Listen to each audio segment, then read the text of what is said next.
सवाल सिर्फ विशेष सत्र तक ही सीमित रखा जाए। राहुल गांधी जी। Thank you. कुछ दिन पहले पार्लियामेंट का स्पेशल सेशन अनाउंस हुआ और काफ़ी फैनफेयर से पुरानी पार्लियामेंट बिल्डिंग से नई पार्लियामेंट बिल्डिंग में ट्रांजिशन हुआ। वो अच्छी बात है और मेन फोकस स्पेशल सेशन का, पहले तो मालूम नहीं था ये स्पेशल सेशन क्यों हो रहा है, स्पेक्यूलेशन काफ़ी हुआ और फिर पता लगा कि इसका मेन फोकस महिला आरक्षण है। उसके बाद महिला आरक्षण तो बड़ी अच्छी चीज है, उसके बाद ये दो क्लॉजेस, इसमें दो फुटनोट्स हमें मिले।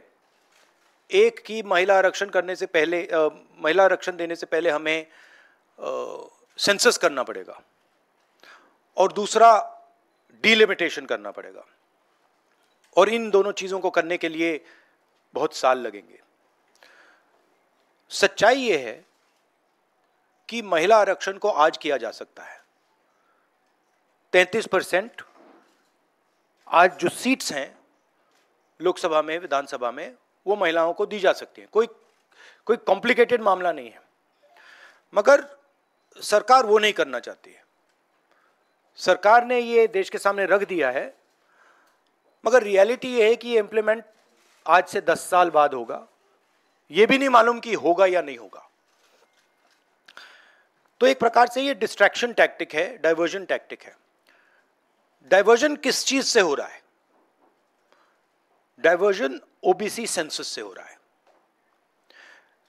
मैंने पार्लियामेंट में सिर्फ एक इंस्टीट्यूशन के बारे में बात की, वो जो हिंदुस्तान की सरकार का सेंटर है, कोर है, जो हिंदुस्तान की सरकार को चलाता है, कैबिनेट सेक्रेटरी एंड सेक्रेटरीज। और उसमें मैंने एक छोटा सा सवाल पूछा। प्रधानमंत्री कहते हैं कि वो ओबीसी के लिए बहुत काम कर रहे हैं। अगर प्रधानमंत्री इतना काम कर रहे हैं तो 90 लोगों में से सिर्फ 3 लोग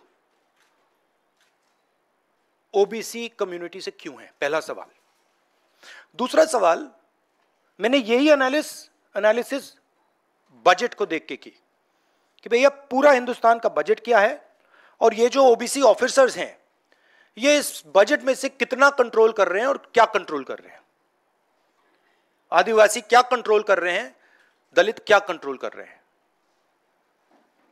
ओबीसी हिंदुस्तान के 5% बजट को कंट्रोल कर रहा है, ओबीसी ऑफिसर्स।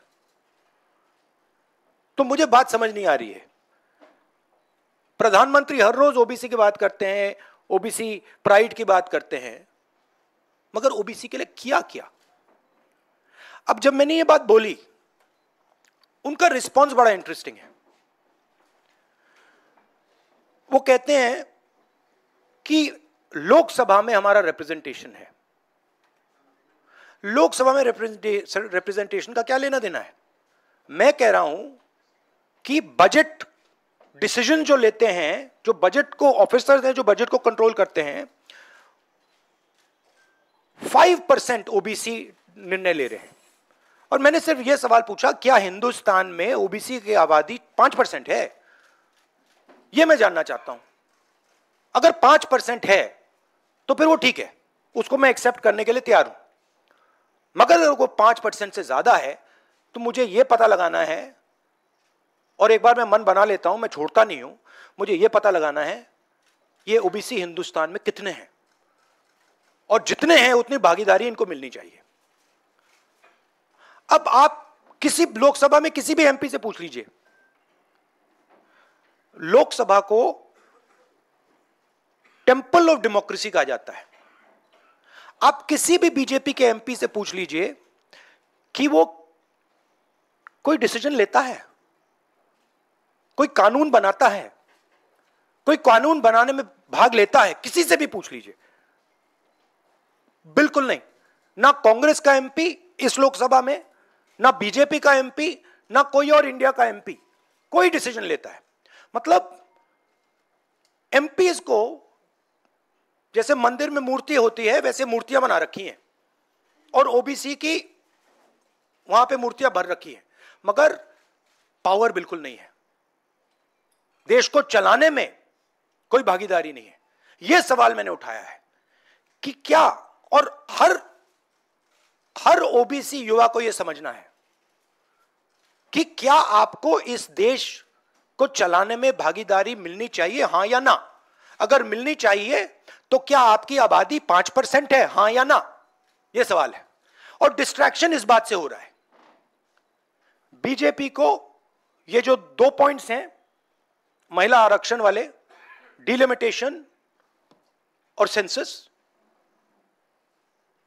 इनको हटा देना चाहिए और एकदम महिलाओं को जो इज्जत मिलनी चाहिए, जो रिस्पेक्ट मिलनी चाहिए, जो भागीदारी होनी चाहिए, उनको एकदम वो कर दें। और कास्ट सेंसस का जो हमने डेटा निकाला था उसको पब्लिक कर दें, तो सारे हिंदुस्तान के ओबीसी युवाओं को पता लग जाए वो हैं कितने, और नया सेंसस कास्ट बेसिस पे करें। Thank you. और प्रधानमंत्री को अपने अगले भाषण में यह कहना है, यह समझाना है देश को कि हिंदुस्तान के सबसे जरूरी 90 अफसर जो हैं उनमें से सिर्फ 3 ओबीसी क्यों हैं?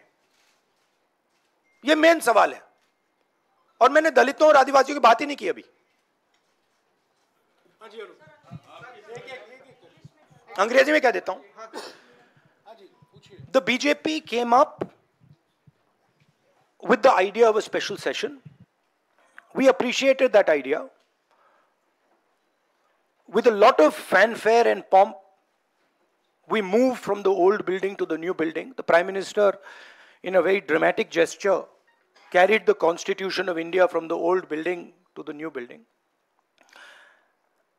And he said that he is passing a very important law. And we agree with him. Women's reservation is a central step in the empowerment of the women of India, and it is a critical step. But when we read the fine print, we found something very interesting. 2 little subtexts were there. Number 1, this will be done after delimitation. Number 2, this will be done after census. What it means is this bill will be implemented a decade from now. It is not going to be implemented today, and every woman in India should understand this. It is not going to be implemented today, it's going to be implemented, if it is implemented, 10 years from now. So this is a diversionary tactic. It's a way of making everyone's attention move away. The question is, what are they moving away from? And the answer is the caste census. And I'd like to explain why. In my research for my speech, I looked at how many officers in the government of India, the senior most officers are secretaries, how many secretaries in the government of India come from the OBC community, how many come from the Dalit community, how many come from the tribal community. And I was shocked to find that 5% of the secretaries of the government of India, 3 officers in the government of India secretary level are OBC first. And then I asked another question, what budget do they control? And they control 5% of the budget. OBCs, Dalits, tribals, all put together control 6% of the budget. Tribals control 0.1 something of the budget. So this is a shocking finding. And I said this in Parliament. My point being that are the OBCs 5% of India? Is that the amount of participation we want of the OBC community? So the central question is, how many OBCs are there in India? How many different communities are there in India? If we want to distribute power to the people of India, we have to know this number. Otherwise, we are working without data. And so I placed this on the floor of the House and I said, look, please tell us how many OBCs. We have the data. I know, because the government of India has already done the census and all this data is available. Why is the Prime Minister not releasing this data? And second, what is this delay in this census? The caste census should be done now, and the last caste census data should be released at once. Now, what was the BJP's answer? Very interesting answer. That it doesn't matter how many OBCs are in the government of India. What matters is that we have MPs and MLAs who are OBC. No, that's not the point. Because you can ask any MP or any MLA how much they participate in lawmaking, how much they participate in how the money in India is spent, they will tell you there's no participation. So it is almost as if they keep placing these OBC MPs into the Vidhan Sabha from one side and taking away the real power of the OBCs from the other side. And as the Prime Minister keeps saying, he's an OBC leader, I want him to explain why only 3 OBCs are there in the government of India. And why the OBC community, which is the backbone of this country, is responsible for only 5% of the budget. They have not been able to answer this question. In fact, when I said it, I saw in their face the panic. Because this is the truth. This is what they're trying to distract India from.